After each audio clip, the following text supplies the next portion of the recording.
Shut up and sit down.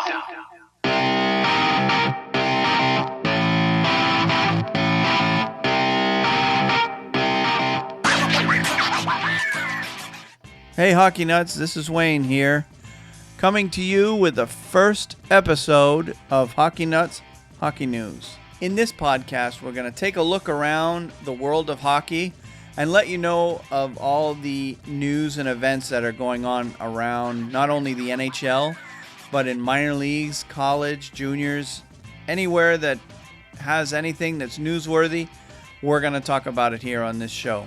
We welcome, and in fact, I even encourage feedback from you, the listener.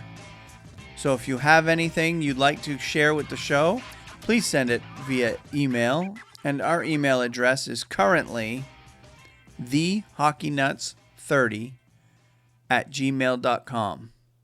And that's the number 30.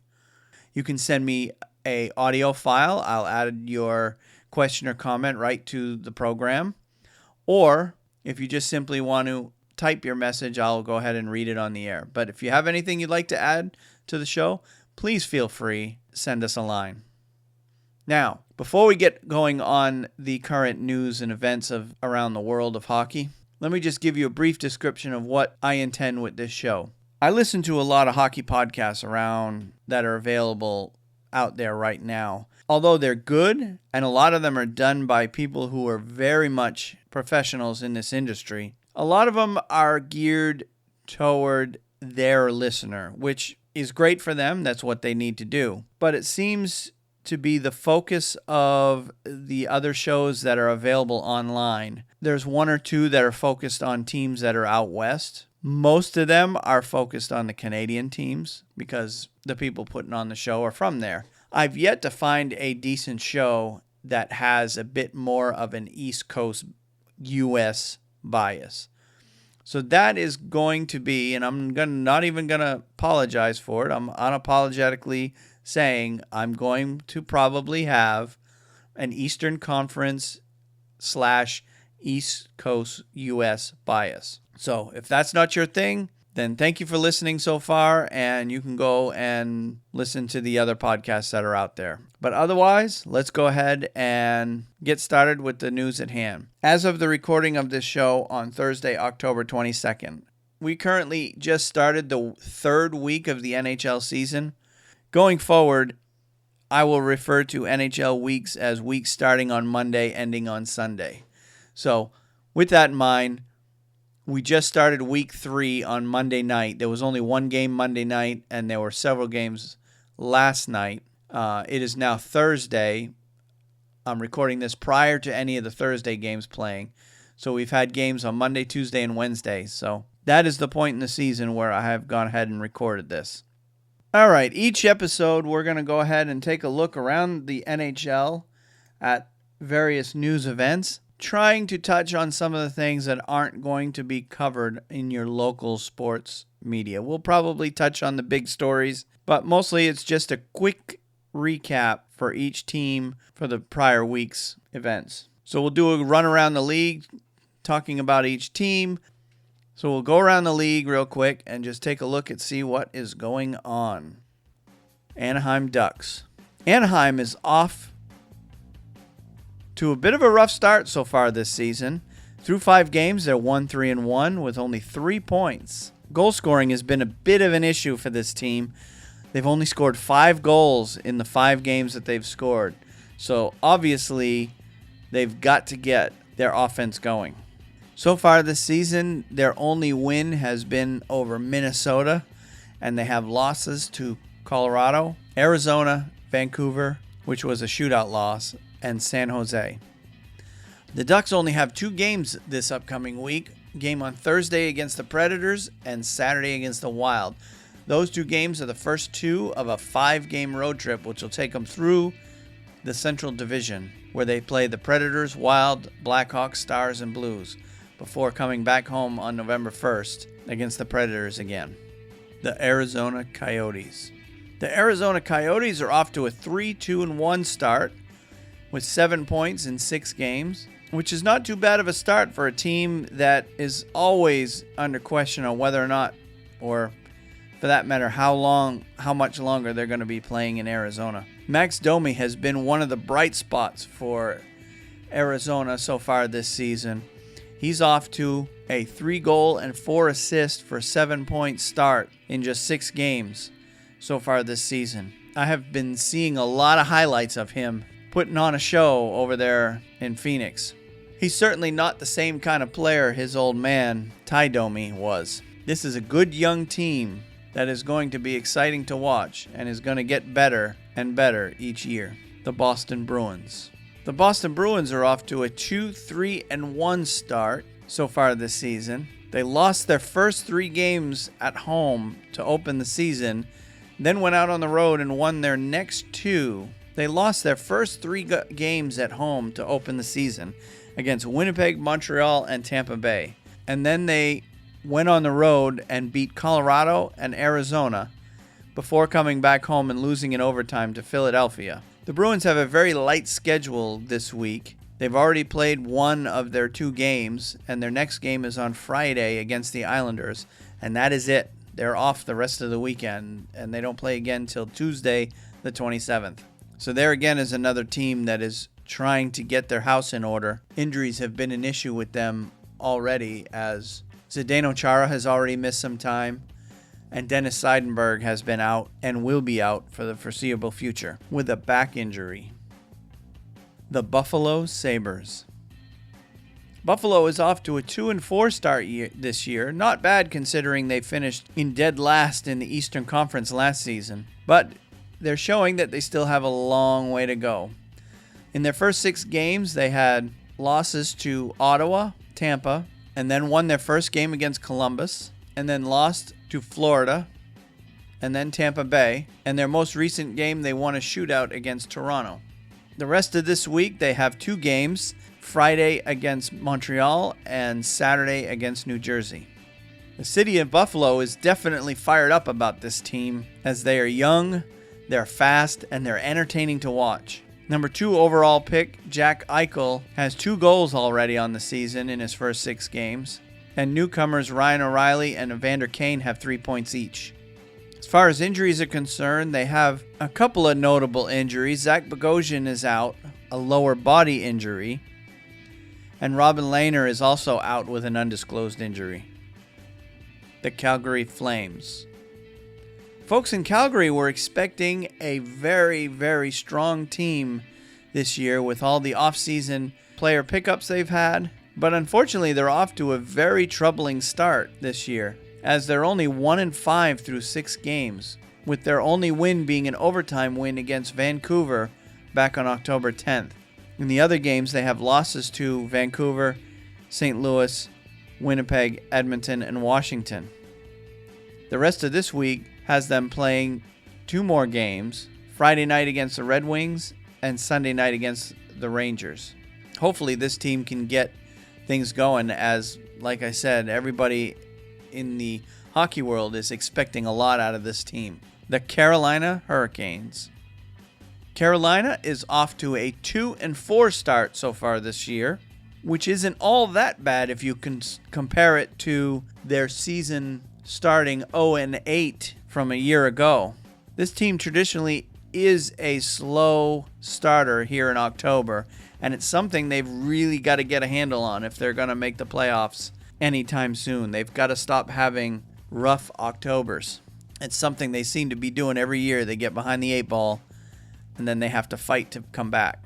But in the first 6 games, they have wins against Detroit and Colorado, and losses against Washington, Florida, Detroit, and Nashville. The rest of this week has them playing 2 more games, one against the Kings on Friday night and one against the Sharks on Saturday.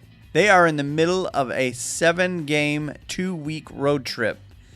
A trip that this team has to take every season because the North Carolina State Fair goes on during those 2 weeks in October, and the parking lots for the RBC Center are used for the State Fair. So the remainder of the road trip has them playing LA, San Jose on the West Coast swing, and Detroit and the New York Islanders back east.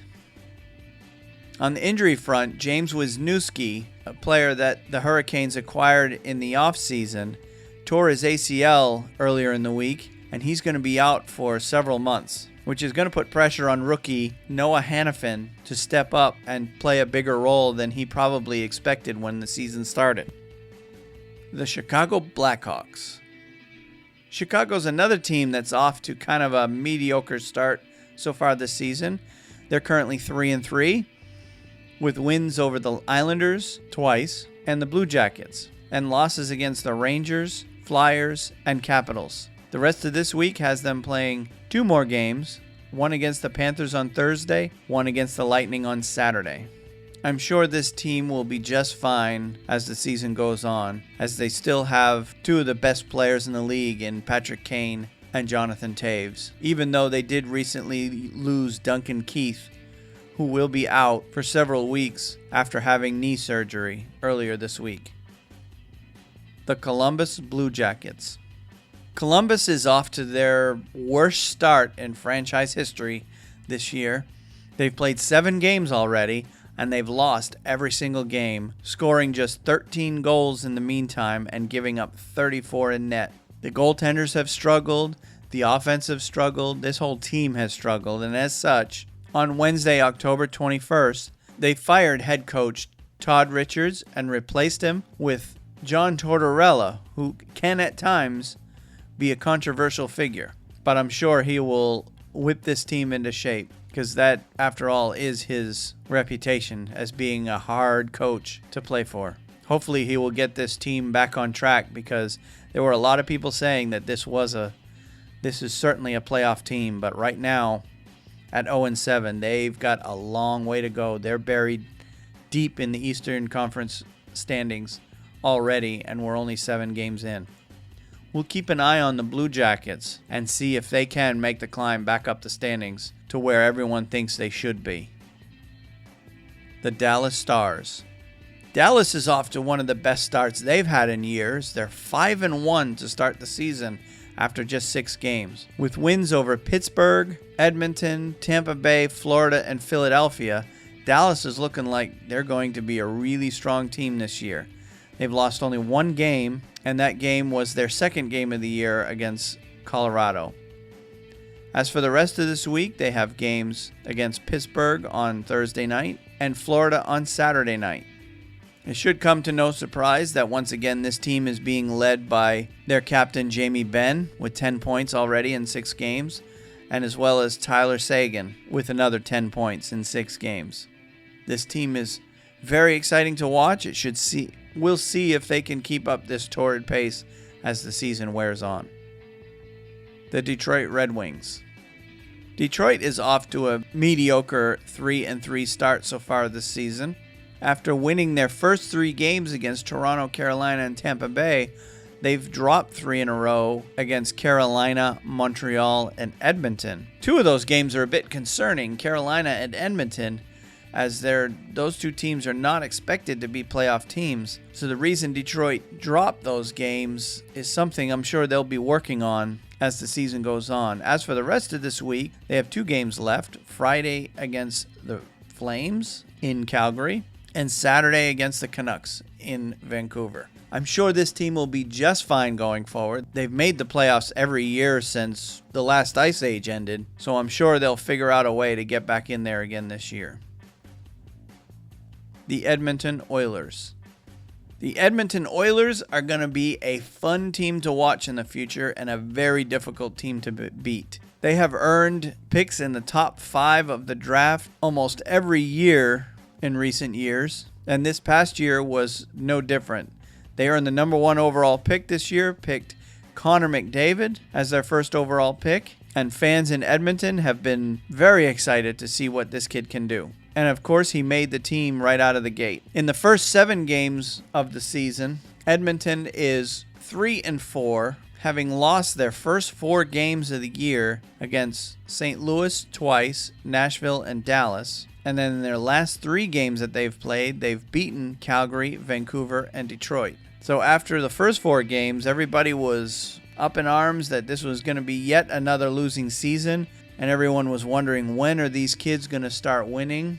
But in the last 3 games, it looks like they are starting to put the puzzle pieces together. So it'll be interesting to see how this team goes going forward. As for the rest of this week, on Friday, they're playing the Capitals at home. And on Sunday, they've got the Kings at home. The Florida Panthers. Florida is another young up-and-coming team that has a lot of young, exciting players. Feelings are mixed around the hockey world as whether Florida is ready to make the playoffs this year. They made a run last year but fell short with a few games left in the season. This year, they're off to a 3-2-1 start with wins over Philadelphia, Carolina, and Buffalo, and losses to Philadelphia, Dallas, and Pittsburgh in overtime. This upcoming week, they have a couple of road games remaining. Thursday against the Blackhawks and Saturday against the Stars. The Los Angeles Kings. The Kings so far have only played 5 games to start the season. They're off to a 2-3 record, having lost their first 3 games of the year against San Jose, Arizona, and Vancouver. They have won their 2 most recent games, one of them in overtime against Minnesota and then another win against Colorado. As for the rest of the week, the Kings have 3 more games remaining. Thursday against the Sharks at home. On the road. Friday at home against the Carolina Hurricanes. And Sunday on the road against the Oilers. I think this here is another team that will more than likely make the playoffs. Even though they missed last year, they have the right pieces in place to do it. The Minnesota Wild. Minnesota is off to a 3-1-1 start this year, having only played 5 games while other teams have played 6 or 7. This is another team that is expected to be either a bubble playoff team, could go either way. This is another team that started off red hot to open the year with 3 wins against Colorado, St. Louis, and Arizona, and have dropped their most recent 2 games against the Kings in overtime and the Ducks in regulation. As for the rest of this week, they have games on Thursday, Saturday, and Sunday against the Blue Jackets, Ducks, and Jets, respectively. The Montreal Canadiens. Montreal is running away with the NHL so far this season. They have won every game they've played, and they've already played 7 games. So they're running off to a 7-0-0 start with 14 points. They've scored 23 goals already and have only allowed 7. Most of those are thanks in part to the Hart Trophy winning Carey Price. But this team is looking good. They're fast. They're red hot right now. And they look completely unbeatable. In the 7 games they've played, they've beaten Toronto, Boston, Ottawa, Pittsburgh, the New York Rangers, Detroit, and St. Louis. As for the remainder of this week, they have games on Friday against the Sabres, Saturday against the Maple Leafs. As for the rest of this week, they have games Friday against the Sabres and Saturday against their arch rival, the Toronto Maple Leafs. The Nashville Predators. Nashville's another team that is off to a hot start this year. Through 6 games, they're 5-1 with 10 points, with wins over Carolina, Edmonton, New Jersey, Ottawa, and Tampa Bay, the last 2 coming in a shootout, and losses to only the New Jersey Devils. The Predators are picking up where they left off last year, and they look very tough again this year to beat. Fans in Nashville are excited to see this team getting back into the playoffs and seeing what they can do. As for this week, they have games Thursday against the Ducks and Saturday against the Penguins, both at home. The New Jersey Devils. New Jersey's a team that is in a bit of a transition as a Hall of Fame GM Lou Lamoriello has moved on to go try to rebuild the Toronto Maple Leafs. This team is not expected to do a whole lot this year, and as such are out to a 2-3-1 start, 5 points in 6 games. Offense has been a bit of a struggle for them so far this year, having only 11 goals in the first 6 games, and that was expected to be the case with this team. In those 6 games, they have wins over the Rangers and the Arizona Coyotes, both in overtime, and they have losses against the Winnipeg Jets, the Washington Capitals, Nashville Predators, and the San Jose Sharks. Again, the last one being in a shootout. As for the remainder of this week, they have 2 more games. Thursday against the Senators and Saturday against the Sabres, both on the road. The New York Islanders. The Islanders are off to a hot start so far this year. Through 6 games, they're 4-1-1 with a total of 9 points. They've been scoring a ton of goals by today's standards, scoring 21 goals in those 6 games. So far in the early season, they have wins against the Winnipeg Jets, the Nashville Predators, the San Jose Sharks, and Columbus, all in the last 4 games. Their first 2 games, they had a loss and an overtime loss. The loss coming to Chicago, and the overtime loss also coming to Chicago. So based on who they've played so far this year, if only the Stanley Cup champs have beaten you, I would say you're off to a pretty good start. Now for the remainder of this week, they have 2 games left. One Friday night against the Boston Bruins, and another one Saturday night against the Blues. The New York Rangers. The New York Rangers are one of the favorites to win the Eastern Conference this year, and they're off to a pretty decent start. Through 7 games, they're 4-2-1 with 9 points, having wins over the Chicago Blackhawks, Columbus twice, and the Sharks. Their losses have come against the Jets, the Canadiens, and the Devils in overtime. As for the remainder of this week, they have games on Thursday against the Coyotes, Saturday against the Flyers, and Sunday against the Flames. The Ottawa Senators. Ottawa is off to a 3-2-1 start after 6 games so far this year. After their very exciting run to make the Stanley Cup playoffs last year, where they had to come from several spots behind in the standings to make it on the very last day of the season. This year, they're off to a pretty decent start with wins against Buffalo, Toronto, and Columbus, and losses against Montreal, Pittsburgh, and Nashville in overtime. This team will need to stay strong and stay healthy through the whole season to make it back to the playoffs. Currently, they are healthy, but of course, that can always change in an instant. The Philadelphia Flyers. Philadelphia is off to a 3-2-1 start with 7 points in 6 games so far this year. This is a team that has a lot of question marks heading into the season. A lot of people aren't expecting them to make the playoffs, but so far through the 7 games that they've played, they haven't done too bad of a job. In the 6 games this year, they have wins over Florida, Chicago, and Boston in overtime, and they have losses against Tampa Bay, Florida, and Dallas. As for the remainder of the week, they have just 1 game, and that's Saturday against the New York Rangers. The Pittsburgh Penguins. After having acquired Phil Kessel from the Toronto Maple Leafs in the offseason, the expectations are very high in Pittsburgh, thanks to having him added to the team and them losing virtually nobody. But unfortunately, they're off to a 3-3 start, which in the beginning was looking a whole lot worse. They actually lost their first 3 games of the season, but they have since rebounded, winning their last 3. So it appears that things are back on track there in Pittsburgh. In those first 3 games where they lost the first 3, they lost to Dallas, Arizona, and Montreal. And in the most recent 3 games, they have beaten Ottawa, Toronto, and Florida. As for the remainder of this week, they have 2 games left against the Stars and the Predators. San Jose Sharks. San Jose is celebrating their 25th year in the NHL, which is amazing considering in the years that I grew up playing, I always remember there being 21 teams in the NHL. When I really first started following hockey in the mid-'80s, there were 21 teams. And all through my high school years, there were 21 teams.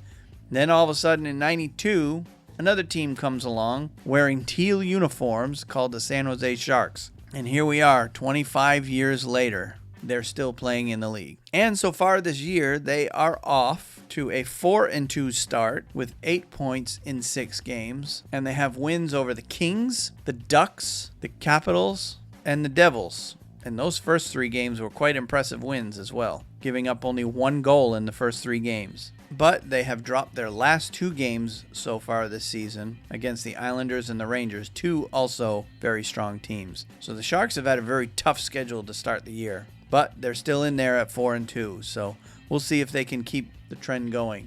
A lot of people were questioning whether or not they were good enough to make the playoffs this year. Time will only tell.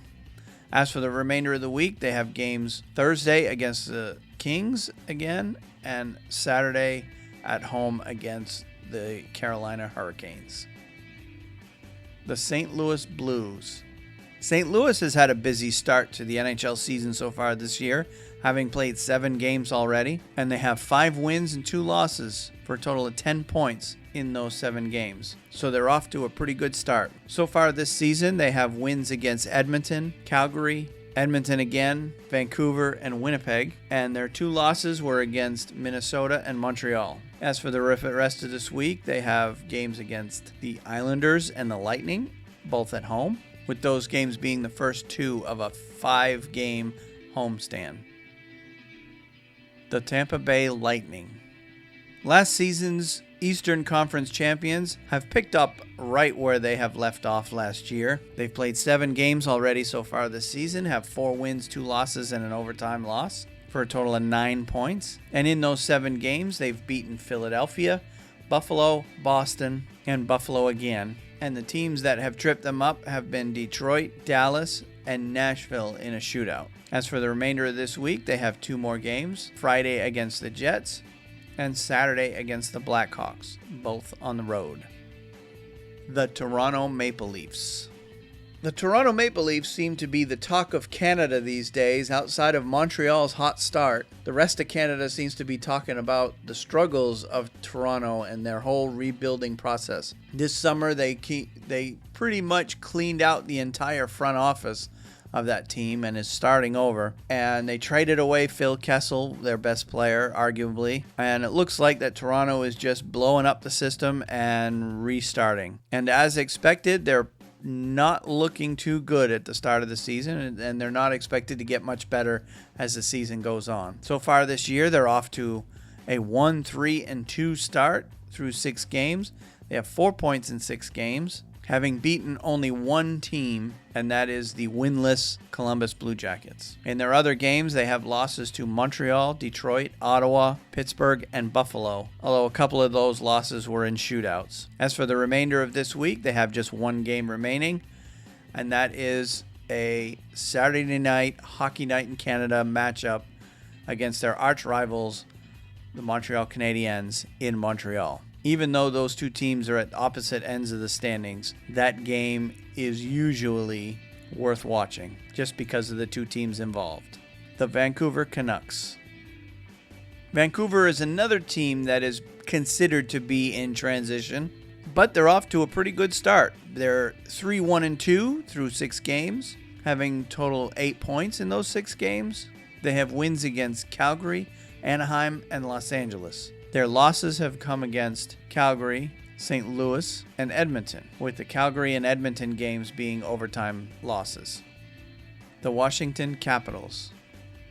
The Washington Capitals have been an increasingly tough team for all the teams around the league to beat, and this year is no different. A lot of talk around the summer was that the Capitals were going to be one of the contenders in the Eastern Conference. If you could pick 4 or 5, they were typically named on that list every time. And so far this season, they haven't disappointed. Through 5 games, they're 4-1 with 8 points, with wins against the Devils, the Blackhawks, the Hurricanes, and the Flames, with their sole loss coming to the San Jose Sharks. As for the remainder of this week, they have 2 games left, one on Thursday against the Canucks, and again on Friday against the Oilers. The Capitals are always a fun team to watch, at least as long as they have their captain and best player, Alex Ovechkin, playing in the game.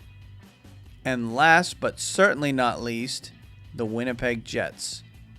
The Winnipeg Jets won the hearts of their city last year by making the playoffs for the first time, bringing back the whiteout crowds that we all remember back the first time the Jets had a team in Winnipeg. This year, they're off to a pretty decent start, having played 6 games, going 4-2 for a total of 8 points. And they have wins against Boston, New Jersey, the Rangers, and Calgary. And their 2 losses are against the Islanders and St. Louis Blues. Everyone in Winnipeg is hoping that they continue at the pace that they are, and they should have no trouble making the playoffs if they continue playing the way they are now. As for the remainder of this week, they have 2 games left, one against the Lightning and one against the Wild on Friday and Sunday. And that's it for the quick look around each team and give you a quick update on what each team has done so far this year. In future episodes, I hope to get a little bit more in depth. We won't feature every team on every week's schedule because that would just make the podcast way too long considering all the other content that I'd like to include. But we will talk about as many teams as I can, as many weeks as I can going forward. Now, just a little commentary before we head any further on a couple of the things that I've seen so far in the NHL overall this season. I've watched a lot of games already. As you may already know, that my favorite team is the Boston Bruins, but I have been watching several other games. I do subscribe to the NHL Game Center online package, so I do watch a fair amount of games. Generally, when I'm home at night, I'm watching games. But I have watched a lot of this new 3-on-3 overtime format that the NHL has instituted. And at first I was a little bit hesitant on what it would be like, but after watching it, it is some kind of impressive. It is really fun to watch.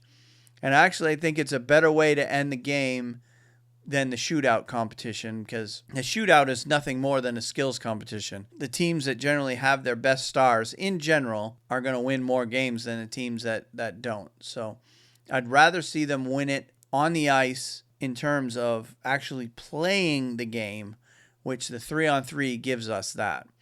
And the bunch of the games that I have won, I've seen a noticeable drop in overtime losses in the standings, which means fewer games are actually getting to overtime to begin with, and the ones that do generally are ending in the overtime period and not the shootout. Now, the other thing I've noticed concerning this overtime format is I don't know if it's something that the league is mandated or what, but there has been an awful lot of penalties called in overtime, and a lot of those games are ending on the subsequent power play, which can be good and a bad thing.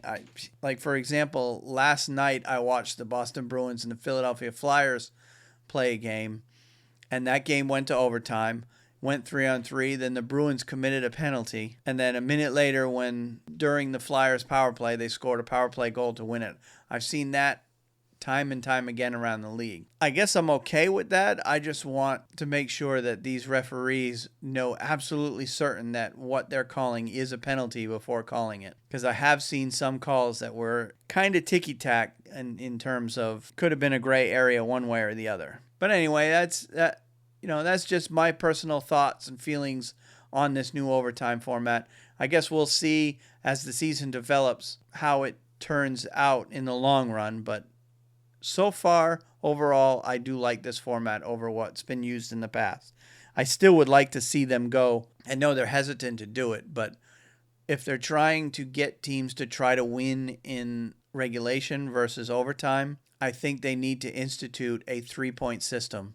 I know they're fighting that. They don't want to do it because it, kind of messes with history and whatnot. But to have a 3-point system where a regulation win's worth 3, an overtime win's worth 2, and an overtime loss is worth 1, and a regulation loss is worth 0, I think would really separate some of the better teams from the worst. So that, I guess, is a bit of a downside where you would have the standings more spread out instead of being tightly packed right till the last week of the season. But anyway, that's just my personal rantings. Feel free to send me comments on how you feel about the whole situation. Okay, now on to the American Hockey League. The biggest news in the American Hockey League to speak of essentially happened over the summer when several teams moved out west to form a new Pacific Division in the Western Conference. I'm not sure how much of it was league driven or were these teams really looking to relocate. I know one of the teams, the Manchester Monarchs, was a team that I believe was doing pretty well in Manchester, but for whatever reason, their parent club, the LA Kings, decided to move them. But now in the American Hockey League, we have teams all the way out on the West Coast. Okay, with the expansion in the American Hockey League, There are 6 new cities, or quote-unquote new cities. Some of these cities have had teams before. Ontario, California has picked up the Manchester, New Hampshire franchise and has become the Ontario Reign. Stockton, California has picked up Calgary's affiliate, who have moved from the Adirondack, or the old Adirondack Flames for that matter. They're now in Stockton, and they're going to be called the Stockton Heat. San Diego Gulls are coming back to be the Anaheim Mighty Ducks affiliate after moving out of Norfolk. And that name, San Diego Gulls, actually has a long history, as they were in several different minor leagues in the past. San Jose will also get a team as they move their Worcester Sharks franchise out to San Jose, and they're going to be called the San Jose Barracuda. And they're actually going to play in the SAP Center, sharing the building with the Sharks. Be interesting to see how that goes. At least for those players, their commute from going up and down will be short. It'll be almost like having a varsity and junior varsity team. Bakersfield, California is now going to have a team, as the Oklahoma City's Barons have moved out to Bakersfield to be the AHL affiliate of the Edmonton Oilers. And they will take the name the Condors, the Bakersfield Condors. The Manitoba Moose come back to the American Hockey League and will continue to be the Winnipeg Jets AHL affiliate, who were the St. John's, Newfoundland Ice Caps. And again, that's a situation where the Manitoba Moose and the Winnipeg Jets will be sharing arenas, giving those two teams the shortest commute between their parent and affiliate clubs. As for the rest of the American Hockey League, the Montreal Canadiens are actually moving their affiliate from Hamilton, Ontario to St. John's, Newfoundland to replace the team that left there, leaving Oklahoma City, Worcester, Mass, and Belleville/Hamilton, Ontario, without pro hockey this year. 4 different teams changed their NHL affiliations this year. The Lake Erie Monsters are no longer Colorado affiliate. They're now Columbus. Springfield Falcons changed their affiliation from Columbus to Arizona. A team that I personally have seen a lot play, the Portland Pirates, have changed their affiliation from Arizona to Florida, which makes a little bit of sense due to the fact that they have a lot of snowbirds that live in Maine that fly to Florida in the winter and live in Portland in the summer. So there'll be that connection there. And finally, the San Antonio Rampage is changing their affiliation from Florida to Colorado. Now, if that doesn't all confuse you, I won't even bother getting into the other minor leagues where teams moving from city to city is actually a regular occurrence. In the lower minor leagues like the ECHL and the Central Hockey League and so on. Okay, the American Hockey League has also gotten their season underway. They started basically a week or so behind the NHL. The AHL schedule definitely comprises a very heavy weekend slate. It's very rare for teams to play games on Monday, Tuesday, and Wednesday, or even Thursday in the American Hockey League, although it does happen. They just don't play as often as the NHL during the week. Most of the games, probably 90% of the games, happen on Friday, Saturday, and Sunday in that league, which is the case for most minor league teams. That's when you're going to have your best crowds, and these places want to have their place as full as possible, given the lower ticket price they generally have. But anyway, as for the start of the season, there's 3 teams that are currently undefeated in the AHL.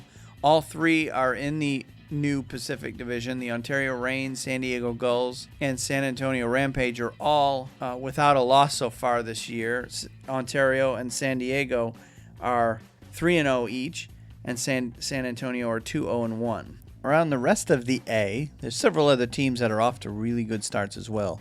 Bridgeport Sound Tigers out of Connecticut in the Atlantic Division, they're 5-1. Wilkes-Barre Scranton Penguins, Hartford Wolfpack are both 3-1 to start off the year. The St. John's Ice Caps in the North Division are 4-1-1. Toronto Marlies are 3-1. And back in the Pacific Division, the Texas Stars are off to a hot start as well.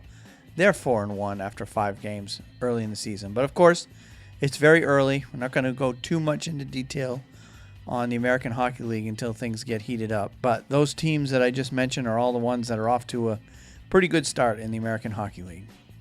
Okay, now on to the Canadian Hockey League. The Western Hockey League is about 2 weeks ahead of the NHL in terms of schedule, and there's some notable team performances in that league as well. All of them in the Eastern Conference.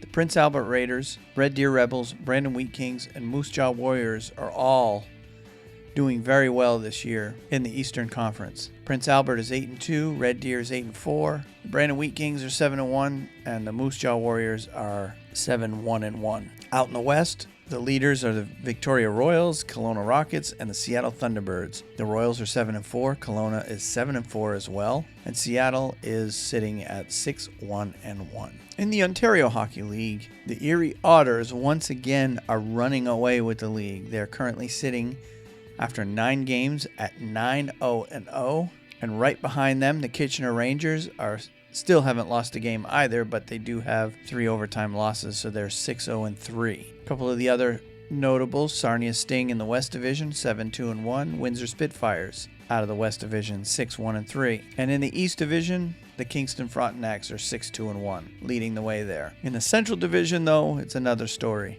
Currently sitting in first place, the Mississauga Steelheads. They are in first place, but they are 5-5, so that division looks like it's going to be whoever survives the beating up of each other.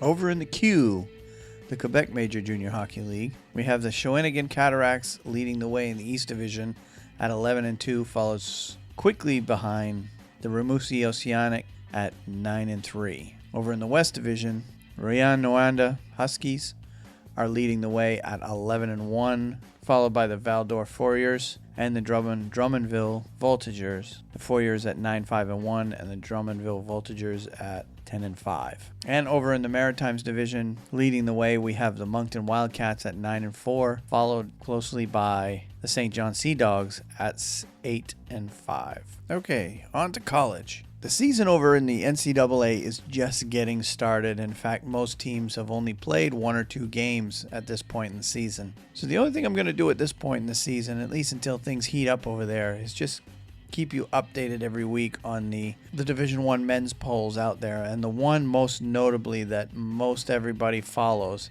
is the USCollegeHockeyOnline.com Division I men's poll. And this week, sitting atop of the poll is number 1 North Dakota with a 2-0-2 record. Number 2 is Nebraska Omaha with a 4-0-0 record. Number 3 Providence with a 2-0-1 record. Number 4 Boston College with a 2-1 record. Number 5 Minnesota Duluth sitting at 2-1. Number 6 Denver at 3-1. Number 7 Massachusetts Lowell at 3-0-0. Number 8 BU at 1-1. Number 9 is Harvard, who actually hasn't even played a game yet, so I'm not sure how they can be number 9 in the nation.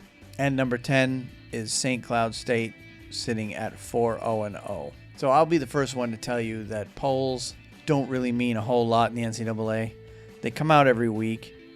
It's just to give you a snapshot of who the top teams are in college hockey. It by no means means that one team is that much better than the other, because among the big conferences in Division I, on any given night, anybody can beat anybody in college hockey, so you never know what's going to happen. But this poll, that's the way it sits right now, and that's where it will probably certainly change. All right, I think I'm going to go ahead and wrap up the show right here.